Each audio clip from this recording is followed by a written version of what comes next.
بھی اکیلا چھوڑ گیا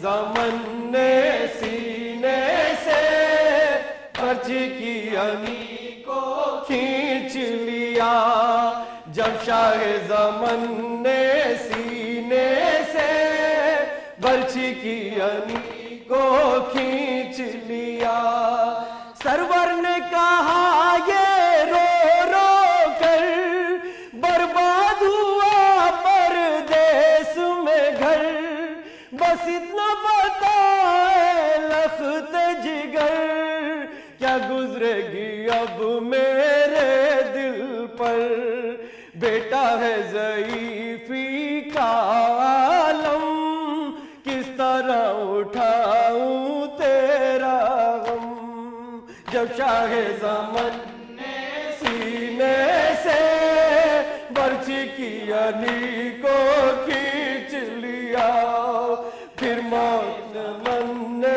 سینے سے برچی کی علی کو کھینچ لیا ہے غش میں پڑا عابد مزدر بے چین ہے جھولے میں اصغر اب کون کرے نصرت آ کر ریتی پہ پڑی ہے لاش پسر باقی نہ رہا کوئی اپنا جو تھام لے آ کے بازو میرا سینے سے برچی کی علی کو کھینچ لیا جب شاہ زمن نے سینے سے برچی کی علی کو کھینچ لیا 18 برس والے اکبر نازو کے میرے بالے اکبر ہے لب یہی نالے اکبر اب دن بھی ہوئے کالے اکبر اب کیسے جیے تیرا یہ پدر پھٹتا ہے تیرے غم سے یہ جگر زمن نے سینے سے برچی کی علی کو کھینچ لیا جب شاہ زمن نے سینے سے برچی کی علی کو کھینچ لیا عباس کے غم سے ٹوٹی کمر تو نور نظر تھا لخت جگر اے لال بتا میں جاؤں کدھر ہر گام پہ ٹھوکر کھائے پدر دکھلائی مجھے کچھ دیتا نہیں بابا کی خبر کیوں لیتا نہیں جب زمن نے سینے سے برچی کی علی کو کھینچ لیا جب شاہ زمن نے سینے سے برچی کی علی کو کھینچ لیا دریا کی طرف رخ کر کے کہا جلد آؤ ترائی سے بھیا تنہا نہیں کوئی اپنا اکبر کا اٹھے کیسے لاشا اکبر بھی اکیلا چھوڑ گیا ہر رشتہ جا کو توڑ گیا جب شاہ زمن نے سینے سے برچی کی علی کو کھینچ لیا جب شاہ زمن نے سینے سے برچی کی علی کو کھینچ لیا یہ ڈر ہے مجھے ہم شکل نبی مر جائے نہ غم سے تیری پھوپھی کن لوگوں سے زینب دیکھے گی ہے خون میں بھری میت یہ تیری کس طرح اسے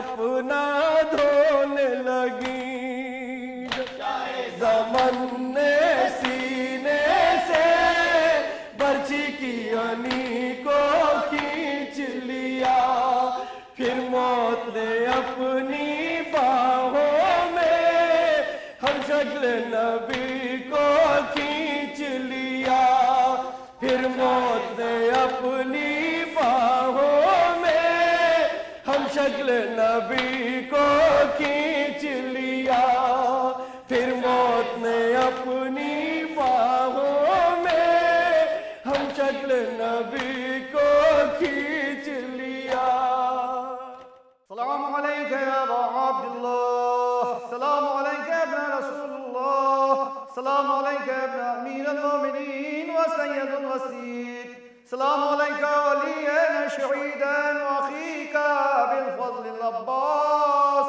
یا ابن امیر المومنین ورحمت اللہ وبرکاتہ السلام علیکہ یا غریب الغرباء السلام علیکہ یا معین الضعفاء والفقراء السلطان ابو الحسن یا علی ابن موسیٰ ایہا الرضا ورحمت اللہ وبرکاتہ السلام علیکہ یا معین الضعفاء والفقراء السلطان ابو الحسن یا علی ابن موسیٰ ایہا الرضا ورحمت اللہ وبرکاتہ السلام علیکہ یا صاحب العصر والزمان علمان علمان علمان اجل اللہ تعالی فرجک وسهل الله تعالى